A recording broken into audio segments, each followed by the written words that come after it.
तो जब अरफा को उन्होंने देखा तो उन्होंने हमें फ़ौरन कहा कि इसका ख़ास ख्याल करो। क्या हैबिट थी हुँ। कि जो उन्होंने अपनी जिंदगी में की और आप एडवाइस करेंगे देखने वाले बच्चों को या पेरेंट्स को कि वो आदत उन बच्चों के अंदर भी जरूर डालें? जो वो मुस्कुरा के उसने जवाब दिया कि तुम्हें किसने कहा कि मेरे ग्रेड्स ख़राब हो जाएँगे? हाँ, उनके भी अच्छे हो जाएँगे।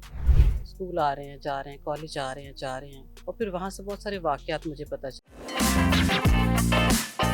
अस्सलाम वालेकुम, welcome to the another program. आज हमारे स्टूडियोज के अंदर जो गेस्ट मौजूद हैं, शी इज़ वेरी इंस्पिरेशनल। एक इंस्पिरेशन वो होती है कि जो आपने खुद कुछ चीज़ अचीव की हो, बट पेरेंट्स के लिए जो अचीवमेंट होती है जब उसकी औलाद कुछ अचीव करे और इस लेवल के ऊपर अचीव करे कि वो एक नेशनल हीरो बन जाए और वो ट्रेडमार्क बन जाए, कि बहुत सारे पेरेंट्स जो हैं उस बच्चे को एज अ ट्रेडमार्क समझें और अल्लाह से दुआ गो कि उनकी औलाद जो है उस जैसा कोई कमाल जो है वो कर सके। समीना साहब हमारे साथ मौजूद हैं, ये हमारी नेशनल हीरो अरफा करीम की वालदा हैं। Thank you so much for joining us. अच्छा, थैंक यू मुस्तफ़ा फॉर जिस हैविंग मी। तरीके से आपने एक जो कमाल काम किया कि जो पुराने दौर के हकीम होते थे उनका अगर कोई फार्मूला सक्सेसफुल हो जाए तो वो हिकमत अपने साथ ही लेके दुनिया से रुखसत हो जाते थे, पर आपने कहा कि जिस तरह आपने अरफा को जिन टर्म्स के ऊपर आपने उनकी तरबियत फरमाई और सबसे इम्पॉर्टेंटली कि इतने एक हाई अचीवर को डाउन टू अर्थ रखना और उसको हैंडल ही करना इट सेल्फ एक अचीवमेंट है। सो आपने ये तय किया कि मैं ये तमाम तर चीज़ें अपनी कौम के बच्चों तक पहुंचाऊंगी, घर घर तक ये पेरेंटिंग का फार्मूला दूंगी और इस फार्मूले को मैं अपने साथ लेके दुनिया से रुखसत नहीं होंगी। सबसे पहले इस चीज़ के लिए बहुत बहुत बधाई और आप हमारी तरफ से जो है ना, you doing a wonderful job. But thank you so much. ये आपको कब रियलाइज हुआ कि Arfa is an extraordinary child? ये बेसिकली बात ये है कि सबसे पहले तो थैंक यू, आपने बड़ा खूबसूरत इंट्रो दिया। और ऑफ कोर्स के पेरेंटिंग की अगर हम बात करते हैं और अरफा की अगर मैं बात करूं स्पेशली, तो अरफा कहते हैं ना कि आपके सामने अगर 5-10 बच्चे होंगे ना, तो कोई ना कोई आपको 1-2 बच्चा किसी वजह से अलग लगेगा बिल्कुल ठीक उन है, सारों में। ठीक है। तो अरफा ने शुरू से बेसिकली, क्योंकि मेरा एक्सपोजर उस वक्त तक, जब तक अरफा मेरी गोद में नहीं आई, अपने रिश्तेदारों के बच्चे, अपने ससुराल में जो बच्चे, वो मैं सारे देख रही थी। तो जब अरफा मेरी गोद में आई तो अरफा ने शुरू में मुझे लगा कि इसके जो है there is something something different, कोई एनर्जी डिफरेंट फील हुई आपको? वो डिफरेंट फील हुआ। उसकी दादो अल्लाह बख्शे उस वक्त जिंदा थी। उन्होंने बड़ा कहा, उन्होंने कहा कि ये कुछ बनेगी।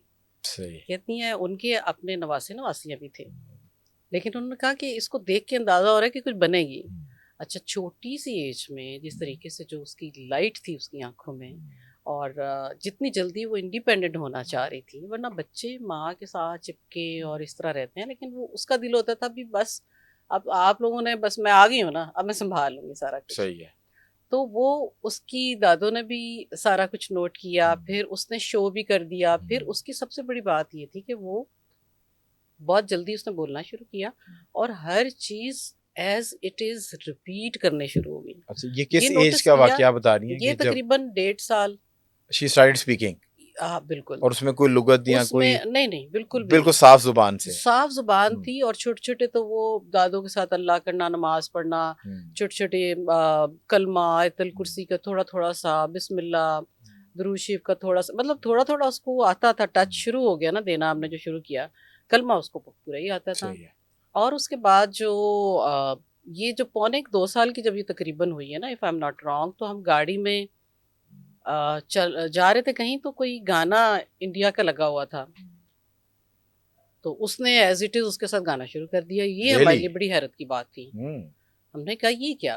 फिर उसकी दादों ने कहा कि बेटा ये इसकी ये बड़ी जल्दी पिक कर रही है चीज़ों को, नॉर्मली ऐसा होता नहीं है, तो इसको ना बहुत अच्छी चीज़ें सिखानी शुरू कर दो, क्योंकि जब आप अच्छी चीज़ें सिखाओगे तो ये सीखेगी। सही है। हमने फिर उसकी हमने पकड़ ली वो बात, क्योंकि वो दादी अम्मा वो भी माशाल्लाह खुद टीचर रही, ज़िंदगी में टीचिंग की उन्होंने, तो वो भी आइडेंटिफाई कर लेती थी ना अपने स्टूडेंट्स को।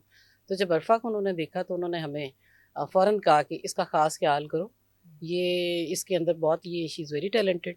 और ये कुछ भी कर सकती है। सो मतलब कि आप ये समझा रही हैं कि वो एक इतना छोटा बच्चा जो कि जितनी जल्दी चीज़ों को इंटरप्रेट नहीं कर सकता, हाँ, तो वो अपनी एज से बड़ा दिमाग अल्लाह ताला ने उनको दिया हुआ था बिल्कुल। और वो जल्दी चीज़ों को इंटरप्रेट कर रही थी। She was a quick learner because वो एज के हिसाब से जो हुँ, मेंटल बैरियर से वो जल्दी एग्ज़ैक्टली, ब्रेक जो है उन्होंने कर बिल्कुल लिया। ऐसे ही है। अच्छा, मैं हमेशा कहता हूँ कि इंसान जो है ना, हम ये कहते हैं कि इंसान अपनी खसलत के मुताबिक चीज़ें करता है। तो ये हम एक बुरे टर्म में यूज़ करते हैं कि जब आपको कोई धोखा दे जाए या जिस पे आपने कोई शफ़क़त की हो और वो आपके साथ कोई ऐसा काम कर जाए, तो अक्सर ये जुमले करते हैं कि इंसान अपनी खसलत के मुताबिक एक्ट करता है। हुँ, सो खसलत को अगर समझे जाने की कोशिश करें तो हैबिट्स की बात कर रहे हैं और फिर नेचर है। हुँ, सो नेचर जो इंसान की है वो हैबिट्स होती हैं। बिल्कुल नमाज़ ऐसे ही है। पढ़ना बिल्कुल, 5 वक़्त की एक आदत है, एक हैबिट है और इंसान बाय प्रोडक्ट होता है अपनी आदत का। सो कोई भी इंसान जो है, अगर आप उसको कहते हैं कि ये अच्छा है या बुरा है, तो आप उसकी आदत की बेसिस के ऊपर कहते हैं कि यार इसकी ये बंदा बहुत बुरा है, क्योंकि उसकी कोई आदत आपको ऐसी लगती है एग्ज़ैक्टली। जो आपको अच्छी नहीं लगती।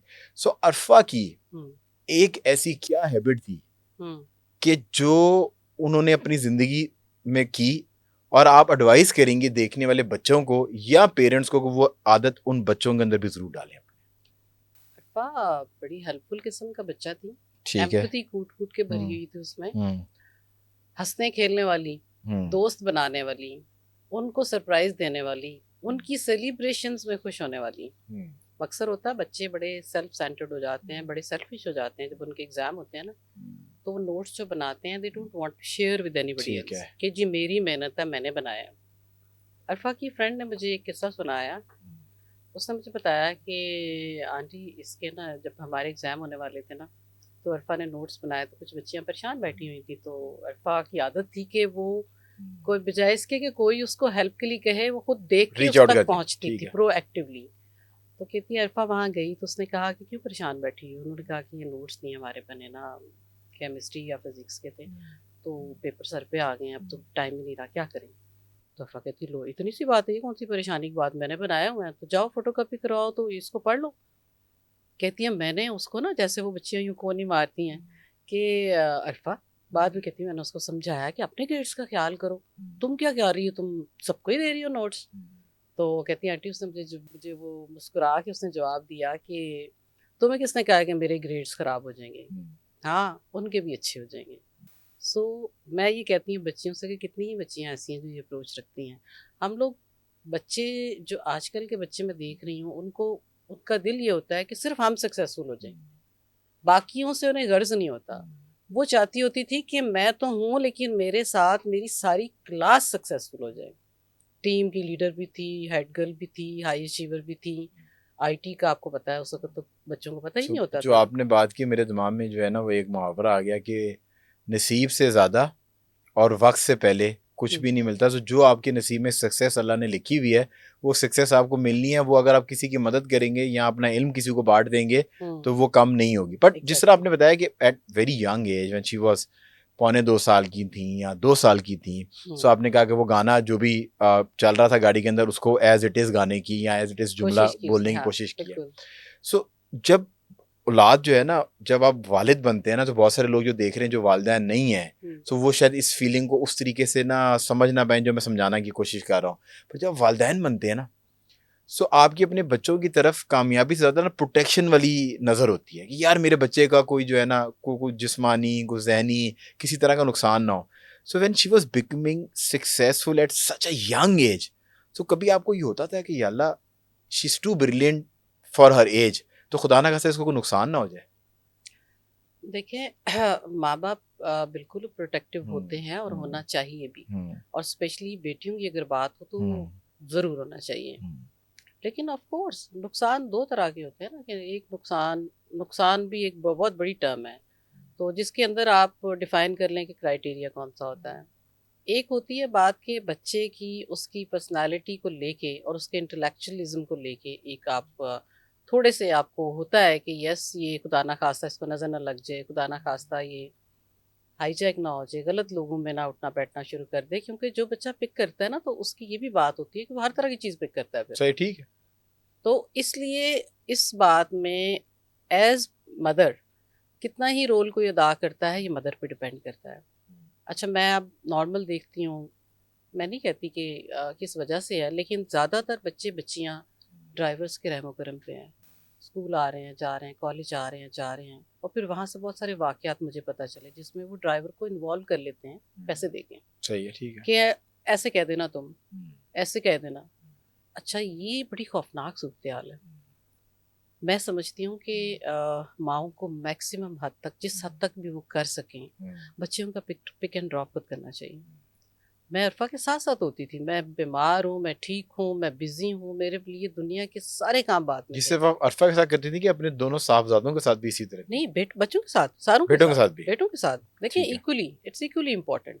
औलाद औलाद होती है, शर सबके लिए एक ही जैसा होता है। क्योंकि मुझे तासुब ये आ रहा था कि जैसे आप कह रही हैं कि बच्ची को वो ना छोड़ेंगे, आज की नहीं, आज जो बच्चे बच्ची भी तो बहुत मजबूत है, पंजाब की स्पेशली बच्ची तो बहुत मजबूत है, पर ऑल यू सेइंग इज कि अपने बच्चों को अपनी हाउस हेल्प के रहमे करम पे ना ना छोड़ें, छोड़े, बिकॉज वो आपके पैसे से ही उनको इन्फ्लुएंस कर लेंगे और वो इन्फ्लुएंस हो जाएंगे। हो जाते हैं। हाँ। इसलिए बच्चों को, क्योंकि देखें ना, पुराने जमाने में ना बच्चों के पास इतनी अवेयरनेस भी नहीं सही थी, है, ठीक है। अपॉर्चुनिटी भी नहीं पूरी थी। दुनिया अब आपके हाथ में स्मार्टफोन के थ्रू। तो अभी, और उसमें मैं देखती हूँ कि पढ़ा लिखा होना भी जरूरी नहीं है। अब बिल्कुल आप सही है, देख लें कि गांव से जो आपको हेल्पर्स मिलते हैं, सही है। उन्हें नहीं, स्मार्टफोन बड़े अच्छे तरीके से आजकल तो चलाना टिकटॉक आता पे है। ये सारे वही वही हीरोज बच्चे बने छाए हुए हुए हैं हैं। जिन्होंने कोई तालीम को कभी कोई इतना जो है ना खैर खा घास नहीं डाली। Thank you so much for watching the clip. अगर आपको क्लिप पसंद आया तो हमारे प्लेटफॉर्म को सपोर्ट करें ताकि इस तरह के मजीद क्लिप आप तक पहुंचते रहें।